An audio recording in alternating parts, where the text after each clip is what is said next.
It's officially official now. Goodbye speed limiter mandate. The driver shortage myth just won't seem to die, and investigating the safety and viability of autonomous vehicles. Trucking with OOIDA starts now. Welcome to the show. I'm Scott Thompson. And I'm Ashley Blackford. How you doing today, Ashley? Doing well. How are you? Doing just fine.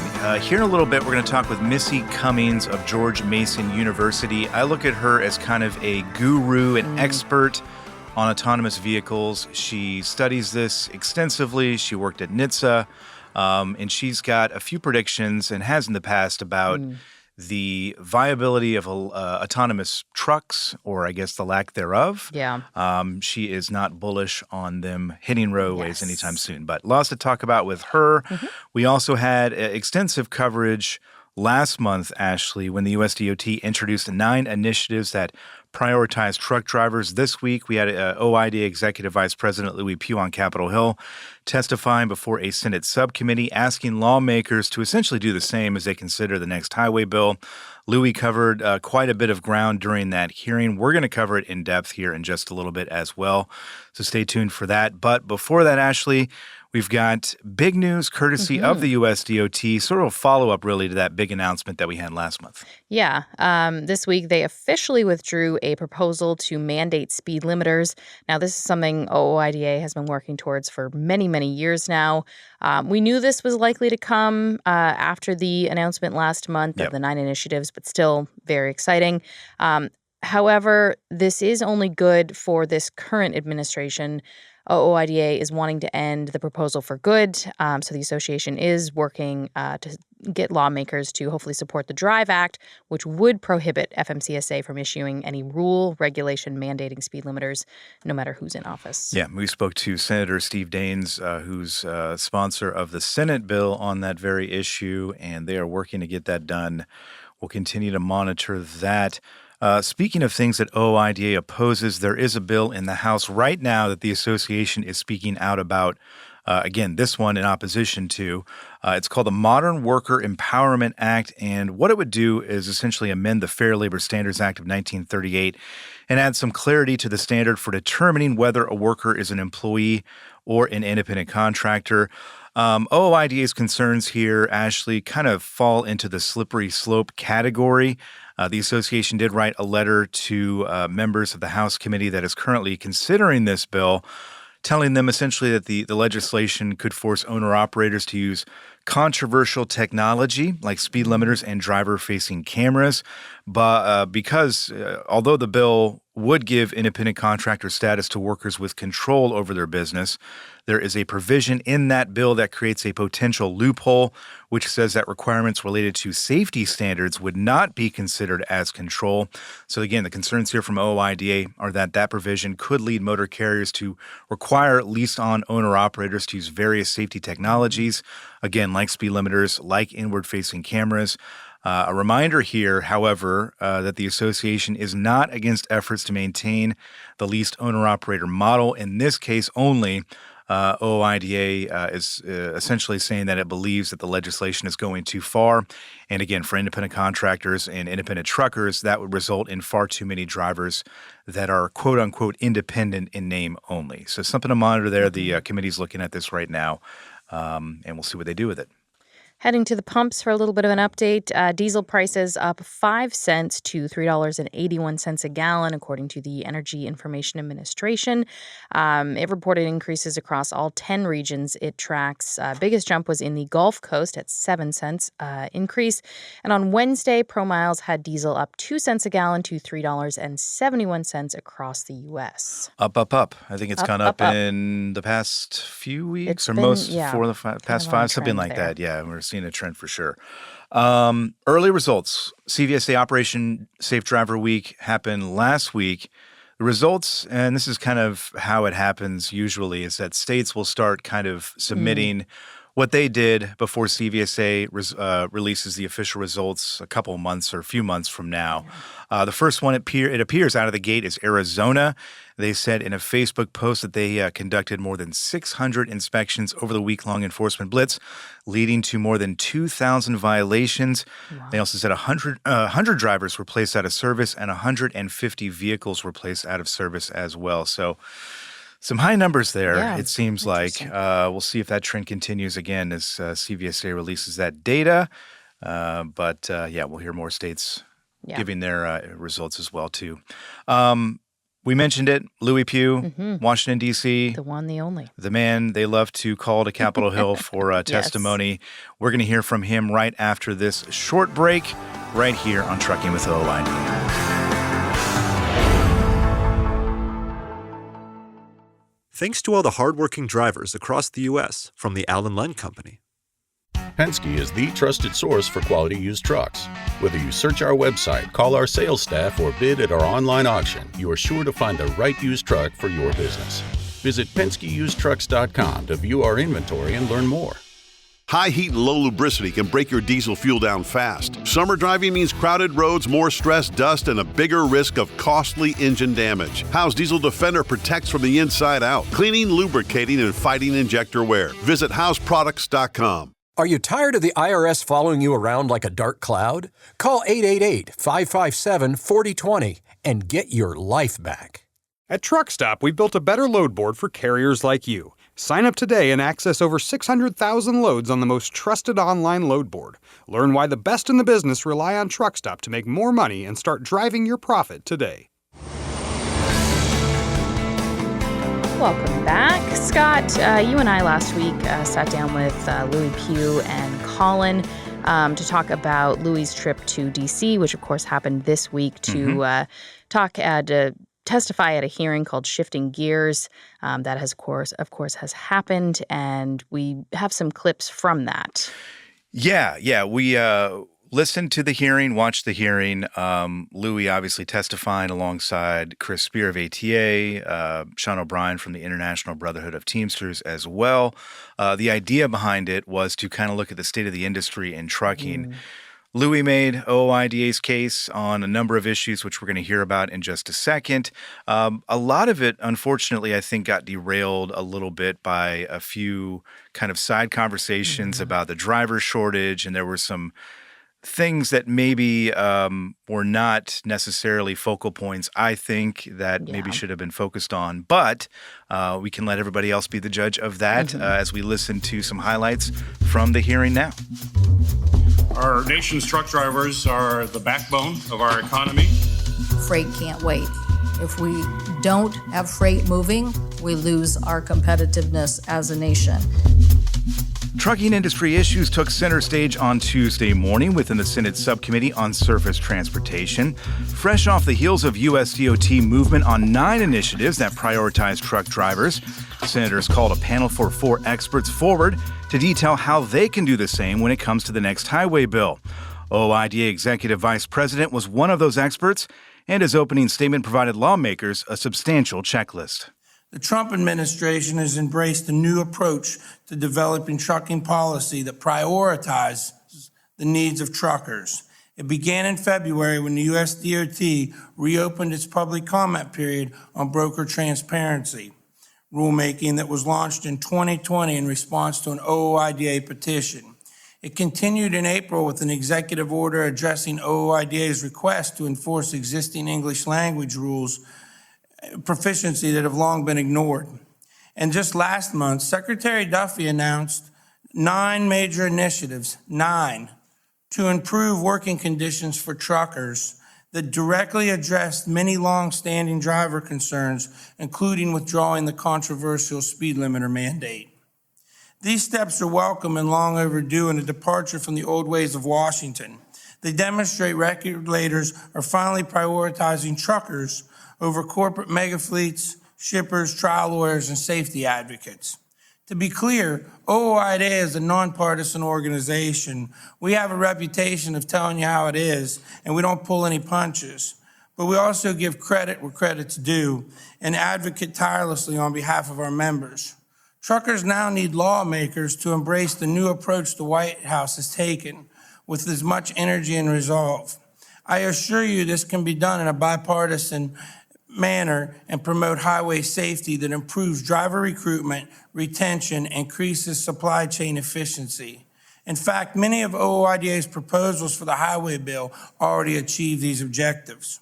This includes enhancing driver training, improving restroom access, and combating freight fraud.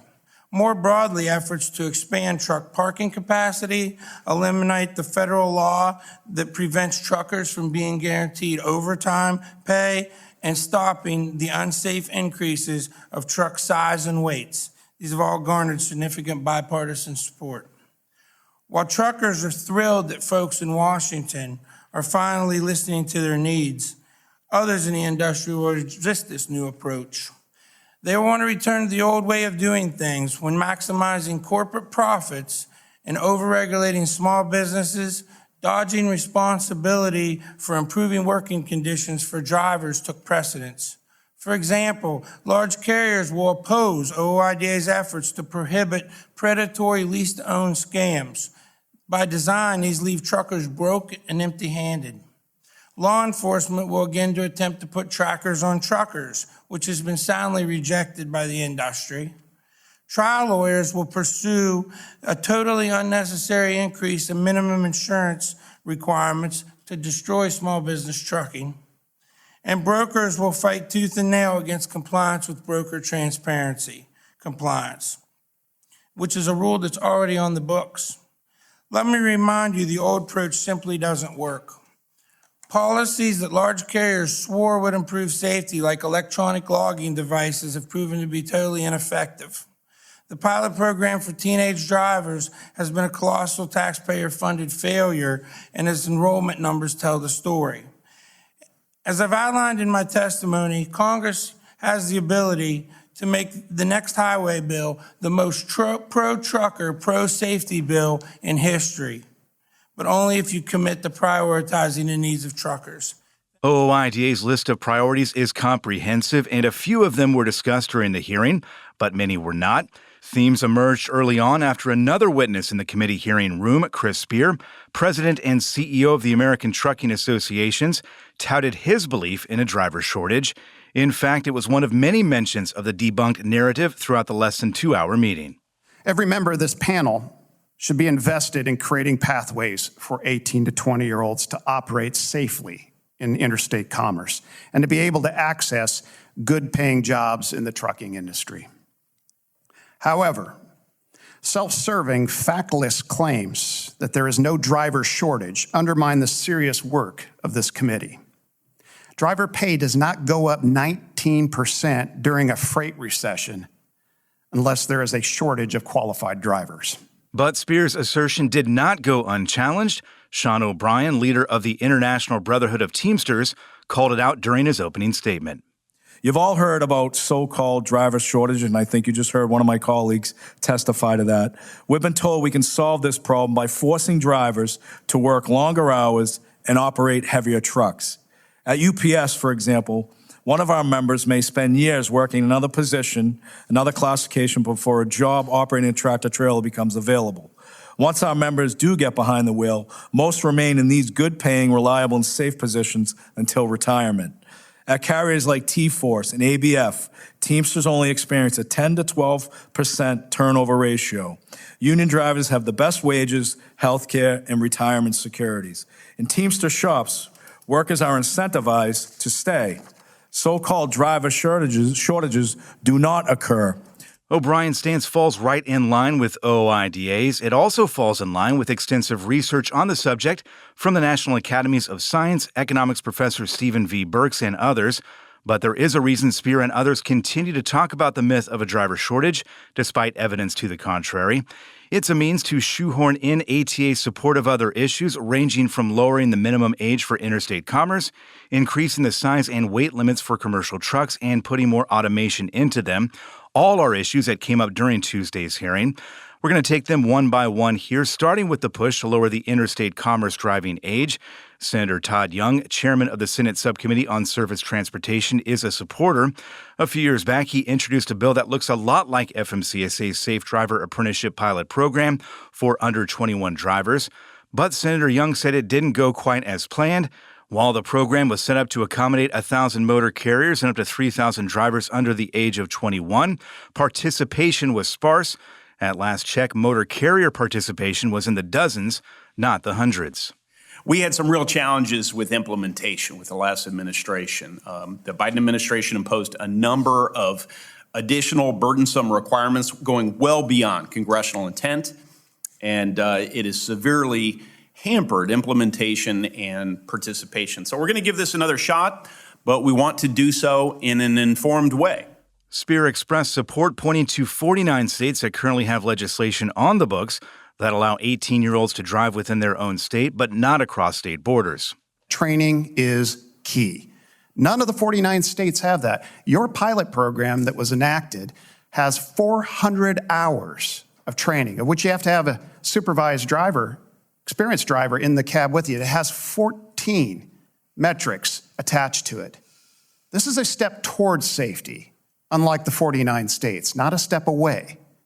The reason that it got poor attendance is because the last administration put a whole number of requirements into the pilot that you didn't authorize, including inward-facing cameras. Okay? Senator Young, knowing OOIDA's opposition to lowering the age, gave Lewie Pugh a chance to respond. I think that we need a pathway for 18 to 21 years old to drive truck. I was an 18-year-old who went in the United States Army and drove truck. That was my pathway. Went to the service, got my CDL, and started driving at 21. I do also think at 18 to 21 years old, I did a lot of dumb things, even when I was in the military, and you have oversight when you're in the military. There's other people there to guide you, you know. But with that also being said, I think what we have to think about here is how we do this. Because even with 400 hours of training, and say you drive around the state of Indiana or the state of Florida, what happens when you go to the Rocky Mountains and you've never seen the Rocky Mountains or in the Appalachian Mountains? I think a much safer, better way to handle this, and I agree with you, it makes no sense that a kid who lives, say, in Louisville, Kentucky, can't just cross the state line, or a kid in Indianapolis can't go maybe to Chicago. You know, I understand what you're saying, go to Gary, but he can't cross to Chicago. I think what we should think about is 150 air mile radiuses like we do in agricultural and the short haul. That way these kids who are from 18 to 21 years old, they learn how to operate this equipment in these trucks in areas that they know where they're from and they know where there are. There's another reason Spear would have you believe in a driver shortage. Belief in that means an open door to more automation in the trucking industry as well. You, ranking member, know full well there's 5 levels of automation. The first 4 require a driver, engaged in the operation of the commercial vehicle. Level 5 is driverless. We're a long ways from deploying that widespread. We're going to see some, operations down in the Southwest where it makes sense. The weather is accommodating for that sort of activity. Maybe not so much in Wyoming and Nebraska where I'm from. So, you're going to see this crop up. But I think to point out, the levels 1 through 4 really improve safety performance, not just for the company and the driver, but for the motoring public. There's some really good elements of technology that we need to continue to foster. Level 5, before we even get to that, I think is important. This also comes down to the driver shortage. If you believe it or you don't believe it, it's a fact. It's a fact. We watch it nationwide. We have the largest number of drivers under our membership. We know the demand for these drivers. And if there is a shortage, the inclusion of such technology, even if it's level 5, is not going to be displacing anyone's job. So this is a red herring. It's a baseless threat that I don't believe in, and our industry's proven that. O'Brien countered.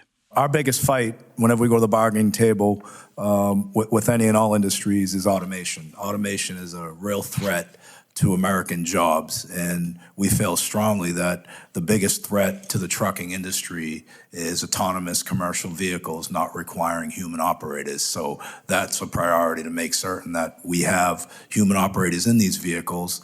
And I know some people think it's not coming for a long time, but either way, whether it comes tomorrow or 20 years from now, we have to be prepared. And protecting good middle-class jobs is important. I think there was a statistic sent out here today, 3.5 million drivers right now. Well, if we replace 3.5 million drivers, where do they go and what do they do? And more importantly, it's a public safety issue. We've talked to many law enforcement groups regarding their concerns regarding autonomous commercial vehicles. And it's a real concern if you have a family of 4 driving down the road. Right now, the best computer and the best reaction is a human operator. And we've all seen how in certain situations where technology has failed in testing of such vehicles with autonomous drivers. And lastly, we talk about all this investment that we make in infrastructure. And if we allow autonomous vehicles to be heavier, longer, and no requirement or expanded requirements of when they can travel on the roads, that is going to be a detrimental effect to ridges, off-ramps, and roads moving forward. So we think those are the top 3 threats. More importantly, it's the jobs. Where do we put these people that have depended upon driving commercial vehicles, providing goods and services to this country? As for the other issue linked to ATA's claims of a driver shortage, increasing the size and weight limits for commercial trucks, it didn't come up directly at the hearing. But Senator Ed Markey of Massachusetts did take one final chance to poke holes in the narrative near the end of testimony. He gets a last word on this topic. In Mr. Spears' testimony, he discusses at length an argument we often hear, Mr. O'Brien, from the trucking industry. The government should weaken safety regulations, such as lowering the minimum age to hold a commercial driver's license from 21 to 18 to address the trucking industry driver shortage. Trucking is a very dangerous industry. Any argument to lower safety standards deserves close scrutiny. So let's examine the so-called driver shortage. The word shortage implies the pool of qualified workers is too small. But 2 million people hold commercial driver's licenses in the United States, and hundreds of thousands more licenses are issued every single year. All these qualified drivers are competing for about 900,000 long-haul trucking jobs. And while there are plenty of qualified drivers available, many trucking companies struggle to retain these drivers. In fact, this is an incredible number, 90% of truck drivers leave their job after 1 year, 90%. This high level of turnover suggests the issue might not be whether there are enough drivers, but whether existing drivers are getting enough out of the job. Other issues that came up during Tuesday's hearing, and we'll go speed round here. In response to congressional attempts to cut down on cargo theft and freight fraud, Pugh said it can't come fast enough. Yes, and we need, FMCSA needs the power to go after these folks and the oversight as well, and truckers need a place and brokers as well to report these kind of things. We get calls on a daily basis, OOIDA, where drivers are taking loads and they get the load, they deliver the load, and it's a fictitious broker. The broker's pretended to be someone else. I know brokers are dealing with the same thing with truckers. Trucking companies are getting their identities stolen. It's too easy for trucking companies to sell their identity, and it's much too easy to get into our industry in the first place. That's where this all starts. Yeah. As I've said in a past hearing, you can take someone off the street who's never even been in a truck or seen a truck, and in a month and a half, they can be a full-blown truck driver and motor carrier. That's insane. That's insanity. To be a broker, you post $75,000 bond and you're a broker. Okay. We've got to start at the beginning, stopping these folks. A good start there would be passing the bipartisan Household Goods Shipping Consumer Protection Act, which has been introduced in both chambers of Congress. The bill would restore FMCSA's authority to issue civil penalties against bad actors. On the question of drug and alcohol testing for CDL holders following a deadly crash. Yes, we support after post-crash testing for sure, but we do not support the hair testing because we don't feel that there's enough research or data out there to show that it's true as what urine test is. It also, with different nationalities, different types of people, it doesn't always come out accurate, and there's plenty of proof to show that. Urine test has been working. That's what scientists set up years ago. That's what we should be using. And on efforts to pump more money into the Highway Trust Fund, which is headed straight toward insolvency, and the idea of charging registration fees for electric vehicles. Yeah, we definitely support some sort of registration fee or something going to the Highway Trust Fund with electric vehicles. I mean, by all means, why shouldn't they pay? They use the highways, and they should. We should also make sure we're not giving them special carve-outs for hauling them or transporting them because they're heavier loads to haul and transport. We should make sure we're not doing that as well. I think what we need to do is, unfortunately, is get the intestinal fortitude here in Congress to raise the gas tax, because it hasn't been raised. It does work. You pay it at the pump. People don't realize it. Why create anything new other than for these vehicles, electric vehicles, to pay a registration? Tuesday morning's hearing gave Pugh a turn in the spotlight, but as he told us last week, the real work happens before and after the hearing in closed-door meetings with members of Congress and their staff. They know what they're going to get from us. They're going to get the truth. They're not going to get what they want to hear always. They're not going to get passed on by attaboys. They're going to, we're polite and professional, but we're going to tell them the truth, and we never waver for that. And I think that's why we have grown by leaps and bounds upon the Hill, and we have the reputation on the Hill that we have. And this is the third time OOIDA has testified this year within 6 months. It'll be twice in the Senate and once in the House. And I think it's because they're figuring out that OOIDA is the new bullshit outfit. We tell them how it is, and that's the way it is.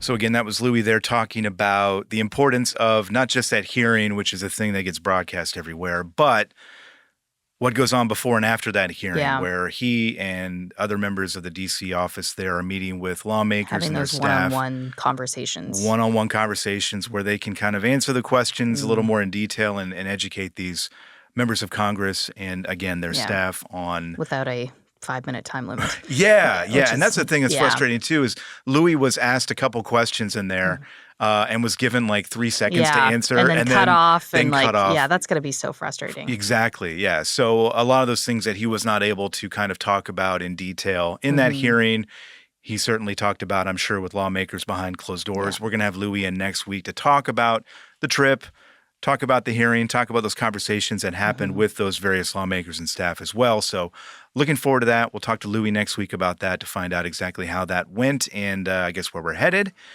So we'll have that next week. And as for right now, Ashley, I'm looking at the clock. We got to take a quick break. But Trucking with OOIDA continues right after this.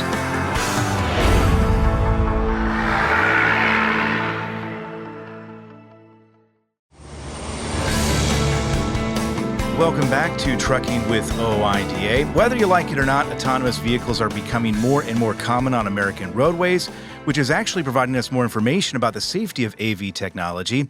Our next guest recently looked into what we know and what we don't know about the safety gaps that are out there right now. Missy Cummings is currently an engineering and computer science professor at George Mason University, and she joins us now on Trucking with OOIDA. Professor Cummings, how are you today? Great, and it's great to be back. Yeah, it's great to have you, and I'm going to pick your brain and we're going to get to the bottom of this autonomous vehicle thing here if we play our cards right here. I want to start actually by kind of touting your credentials, if I may. As I said there, you're a researcher and a professor now. Before that, you were a senior safety advisor at NHTSA. You were also a fighter pilot. So you've clearly done a lot, but you really seem to have grasped onto this autonomous vehicle subject. I'm curious what drew you initially to the issue to begin with, and also what's kept your interest in this topic going? Well, what really drew me was the fact that I had been a fighter pilot, which is working with some of the most advanced automation. This was back in the 90s, and seeing so many people die. And it was amazing to me that there could be so many deaths, given the fact that this technology was supposed to be so advanced, and also, even back then, it's going to be safer with all these technologies. We're somehow going to make pilots safer, and that just didn't happen. So I decided to go back to school to find out more about how can we better design systems to work with humans instead of against them. That's interesting. So even back then in the 90s, obviously, I think we were talking probably about different technology when you look at, fighter jets and whatnot. But there are some parallels now, to what we're seeing now with autonomous vehicles. What kind of technology were we talking about back then that kind of was raising concerns? Well, even back then, there was a problem with mode confusion. And indeed, it was the 90s that really brought this concept to our attention. And that is the fact that automation or autonomy can be in one mode, but if it's not designed correctly, humans can easily mistake it to be in another mode. And so that can lead to, in some cases, catastrophic accidents. And also just simply how to design systems so that people can understand how their interactions are going to affect the system. Yeah. Yeah, certainly parallels then to what we're talking about today. And I think we can jump into your most recent research paper here titled Identifying Research Gaps Through Self-Driving Car Data Analysis. Take us back to the beginning of this paper. What was the angle? How did this particular study begin, and what were you looking for in particular? Well, that paper was a direct response to Waymo's claims that their cars were safer than human drivers.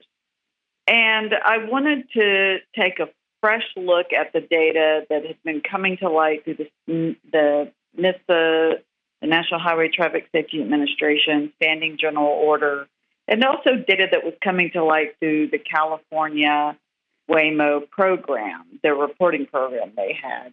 And when you look at that data, it is actually quite clear that Waymo's claims are not true. So if I'm giving Waymo the benefit of the doubt, at best their claims could be seen that they are at least on par with rideshare drivers. But this is something that people don't know in America, is that rideshare drivers are having accidents 4 to 6 times more often than your average driver like you or me. And that's pretty concerning, that fact in and of itself. And it does look like, at least for the deployment in California, that Waymo is on par with rideshare drivers. But even this is a tricky comparison because Waymo has remote operators, one or more, supervising every single drive. And so it's not really a direct and fair comparison. It's an apples to oranges thing. You and I, when we drive, nobody's helping us from a remote operations center. So it's not really fair to compare regular drivers to driverless cars with all sorts of human babysitters. So I wanted to address those numbers, but then I also wanted people to understand, look, we should stop making these comparisons because they're not the same. One, self-driving cars have all this remote assist and humans don't. So let's just stop the comparison. What we really need to look at are the modes of accidents. How are the accidents really happening? And is there something we can do to reduce those? And one of the things that was clear in the research that we did is that far and away the highest accident modality is that self-driving cars are getting hit from behind. And there's some reasons for that we can go into in a few minutes. But this is an accident modality that we hadn't really understood yet because we didn't have the data to understand that it was there. Right. And we do have that data now, thanks in part, I think, because we do have in California, right, we've got Cruise, we've got Waymo, we've got Zoox as well, which have been conducting these autonomous, I want to say experiments, but it's even gone beyond experiments, right, in that they're actually having passengers in there. But we do have enough data now to kind of make a determination on all the things that you're talking about, right? We do have enough. Is that right? Yeah. So now the data is in, and the data is showing us that on any given month, Waymo is experiencing almost 2 times more rear-end collisions that your average driver is experiencing. And having sat through some of those investigations, it's quite clear that there is a problem in self-driving cars that the computer vision systems, even when they're augmented with sensors like LiDAR, they will see things that aren't there. This is what we call phantom braking / hallucinations. Right. And this causes the cars to do aggressive hard braking maneuvers, much harder than your average driver is making.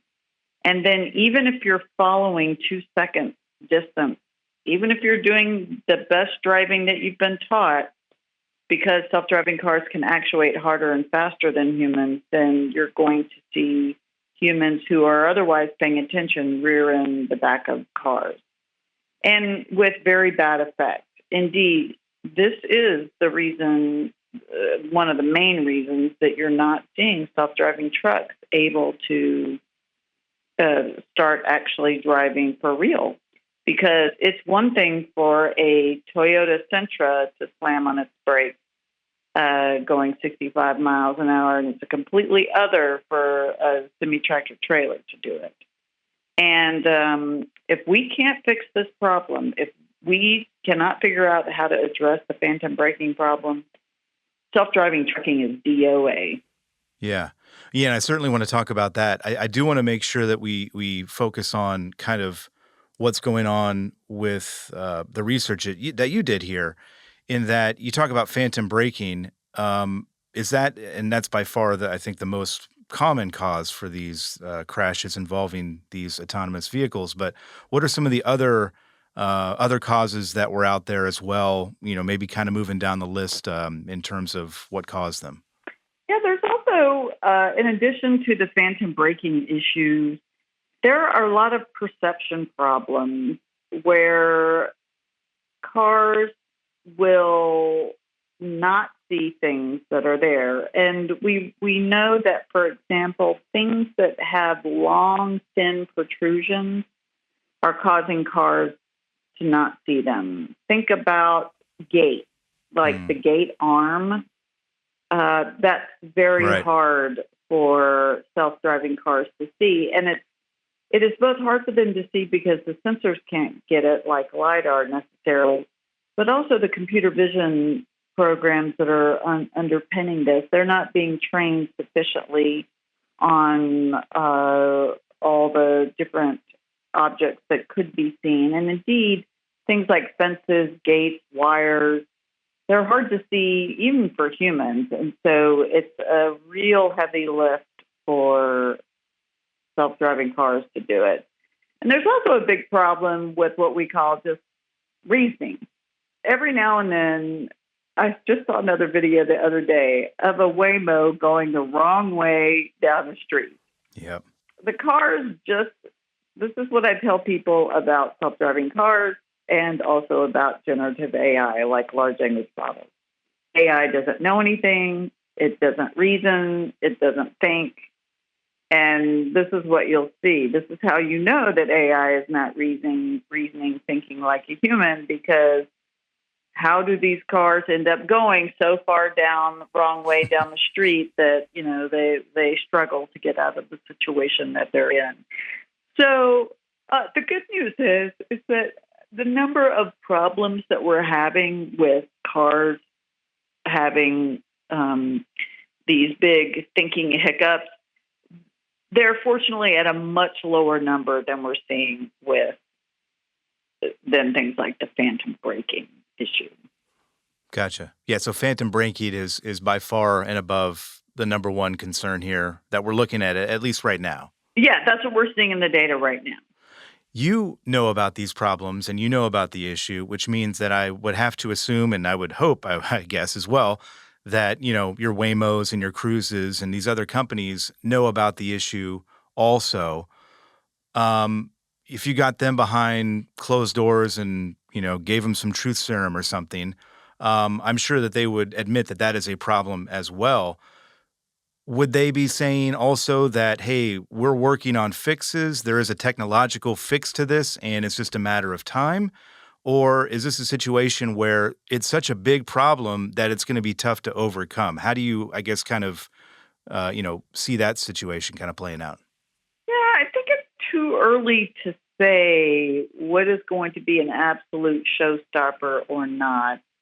Personally, in my own research, we're trying to find the sources of these problems. So, for example, it was my lab who found out that the long, thin protrusions are a problem in computer vision recognition because when the data is annotated, when the training models are developed, human annotators will typically cut off the tips of these things, and so that the true shape does not get learned. So it's still, the jury's still out whether or not, how much we can improve that by improving the training, or are we just going to have to use a different kind of sensor for those things? So that's a good example of, we actually understand more now about one failure mode, but then how to address it in a scalable manner is a completely different story. And I think that that's the other big piece of this. It's hard to make these technologies scale such that they can operate in low speeds and high speeds. Right. And I think Waymo's done a good job. I don't want to take that away from them. They've done a good job at showing how operations can be conducted, particularly at suburban speeds. But it's not clear that their solution is going to scale for highways. You mentioned it earlier. We've got obviously passenger vehicles, and we've seen how fast that's grown over the past couple of years now, and obviously different states. We see them more than we do in others. You also mentioned autonomous commercial trucks, and we have seen some progress on that as well. I'm sure you've seen the news of Aurora in Texas accelerating those fully driverless operations there. What do you make of what you're seeing from Aurora in Texas? And you kind of mentioned the concerns that you have, but as you see that kind of going down the road here, what concerns do you have? Well, Aurora had to put a driver back in. Yeah. They had to put somebody back in the cab, and I don't think that they were as forthcoming with the fact that even when they supposedly took the person out, there was still a person in the cab, just not in the driver's seat. So, I think kudos to PACCAR for making sure, for insisting that the driver get back behind the wheel, because nobody needs to have to deal with a situation like that. I think that Aurora's attempt at a failed rollout is exactly what I'm talking about. So I think that only proves me right. Now, I'd like to see this technology succeed. I run a robotics lab. I'm here to make the technology work. That being said, it's not clear that the theoretical underpinnings are going to work. And so if we can't figure out how to make sure cars can detect object problems at highway speeds and then have enough time for the vehicle to act accordingly, if we can't fix that, self-driving trucking is never going to work, and it's also going to seriously limit the self-driving car world. You mentioned something there that I think is important to kind of underline here, in that you are not against the idea of autonomous vehicles, right? And you mentioned why there. You just want to make sure that it's done safely and that we're not putting people at risk. Is that fair to say? Absolutely. I think that Waymo has done a good job of showing relatively safe operations at slow speeds.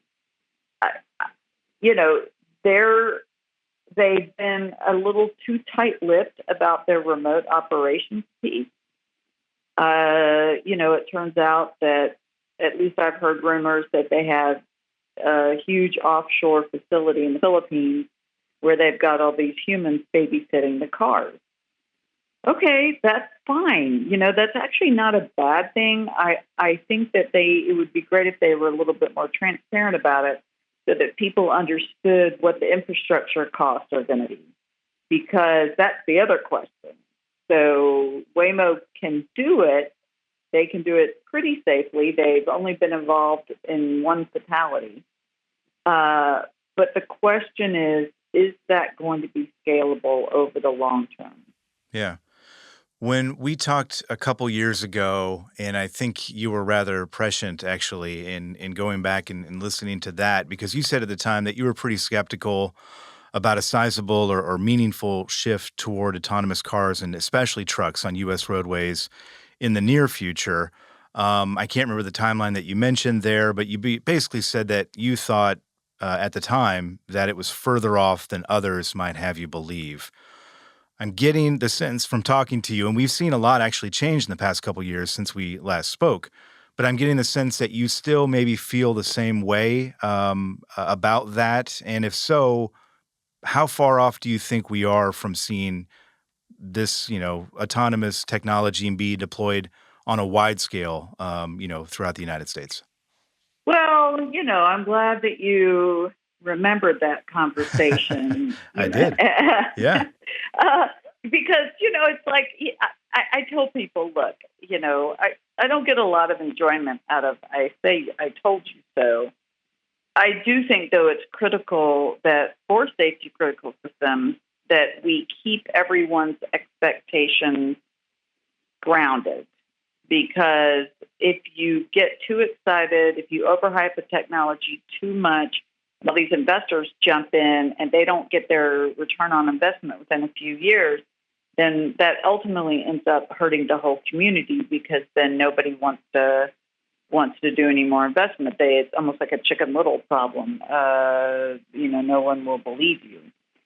So I think it's really, really important to stay grounded, and this is why I see now that Waymo is rolling out in all these cities, I see, I hear a lot about, okay, taxi drivers are dead, truck drivers aren't going to have a job anymore. And I'm like, well, that's not true, because there's all this remote operations. And if it takes 3 people to safely, to make sure one passenger car operates safely, what is that going to mean for trucking? Is it scalable? What about the safety components of doing remote operations? There's some huge safety critical areas inside of that can be lethal. And what we don't want is any more fatalities if we can help it, because then that will really kill the whole industry. So I try to temper people's, high expectations to make them understand, look, if Waymo keeps rolling out in different cities, that's great. Supposedly they're coming to D.C. and New York. I was like, okay. Yeah, that'll be a test. Yeah, good luck with that. Yeah. But the real test is Boston in the winter. Yeah. And so, there's just going to be some areas that you're not going to see these cars. And I also caution all these investors, look, if passenger cars cannot operate at highway speed, self-driving passenger cars, then how are trucks supposed to operate? The funny thing about everything we're talking about is like people just need to exercise some common sense. Yeah. If the cars can't operate at highway speed, how are we going to get multi-ton vehicles operating at highway speed? Yeah. And how would you feel, the general person out there, about an 80,000 plus pound truck, going down the highway at 70 miles per hour without anybody in the cab? That doesn't make me feel great. I don't know about other people, but I know the polls kind of indicate that that's a concern as well. Yeah, I think the American public, who, every year that goes by, they are increasingly wary of these technologies. And look, if I were to tell you, I feel just as comfortable on the road with semi-tractor trailers that are robots that are driven by humans, then if I feel it, then I would sing it from the treetop. But we couldn't be further from that place. And that is why I think people really need to calm down, especially the companies that like to promote the hype. Look, you are not doing the whole industry any favors by claiming that self-driving cars or trucks are about to put truckers out of business, because that is not the case. In terms of, and we don't have a whole lot of time here, Missy, but in terms of oversight, I'm seeing some things out of D.C. that make me think that they're kind of pulling back on that and kind of opening up the floodgates for, people to do what they want out there, and businesses, I should say, companies. What do you make of the oversight, or maybe lack thereof, that you're seeing out there? Well, everybody wants to talk about, how the Trump administration rolled in and they're cutting all these regulations. But to be honest, the Biden administration wasn't doing that much either. They were very pro-industry. Yeah. So the Biden administration was not putting in any rules and regulations in terms of transportation and self-driving cars that had to be rolled back. I also think we're not in the right place for putting out a lot of federal regulation about self-driving cars, because the technology is still so nascent, still early in the game. So there's no reason we should go out and start overly regulating a technology that's still very experimental at best. I would say the one caveat to that is that the federal government should jump in and start regulating remote operations, because we've already seen one crash in California that happened because of time delay for remote operations for Waymo. And that, as Waymo starts to scale up and up, if they're going to continue to have all of these people offshore, then those delays are just going to be even that much more critical. And inevitably, someone will die. And there will be a lawsuit. And someone will get killed because of a delay in a remote operation. That information will come to light. And then, again, that could really hurt the whole industry, which is something we don't want. Absolutely. Missy, I could talk to you all day about this, but unfortunately we are out of time. Your crystal ball was working a couple years ago when we talked. I hope we can talk to you before 2 years from now to kind of, track how this is all going and where we're headed. But we really appreciate the perspective, appreciate your research, and appreciate you talking with us today. Anytime. Our thanks again to Missy Cummings there for her time. Always enjoy those conversations, Ashley, especially with someone like her who has so much knowledge about this issue. And it's really important, too, when we're talking about autonomous vehicles and autonomous technology, that we have someone from the outside looking in to make sure that, everything that we're hearing is on the up and up, and also holding them accountable. Also interesting, too, I think she continues to believe that autonomous trucks are a ways off in the future here. Welcomed to hear. Which is a little bit comforting, considering all the safety concerns, of course, and other concerns that we have there as well. Sure. So, good talk. Coming up tomorrow, we've got Keith Lewis from CargoNet. He is talking about cargo thefts for the second quarter of the year. It's bad. Surprise, surprise. Yeah, spoiler alert. They aren't down. No, they're not down. They're up quite a bit. Yeah, but always good to talk to him, too, about the trends that we're seeing, too. It's always interesting to see what people are stealing, criminals how much. are targeting. It's very interesting. Absolutely. We'll also have Kyla Lanier on to talk about how CVSA's annual Human Trafficking Awareness Initiative went this year. She's, of course, with Truckers Against Trafficking, which now goes by TAT. We'll find out why they made that change to go by the acronym. And so we'll find out. Also, we've talked to TAT, Truckers Against Trafficking, for years now. I never knew how it got started. I mean, obviously, we know the why of, why it's needed. But it's a very interesting story. She actually is one of the founders of it, her sisters and her mom. And it started by a book recommendation. So very interesting there. Yeah. Be sure to tune into that. And thank you for listening to Trucking with OOIDA. Today's episode of Trucking with OOIDA was brought to you by a dedicated team of people that includes Jim Fetzer, Keegan White, Tennille Flick, and Kim Boren. Got thoughts? We'd love to hear them. Call us at 1-800-324-6856 and leave us a message. Or you can send us an email to podcast@ooida.com, and we might include it on the show.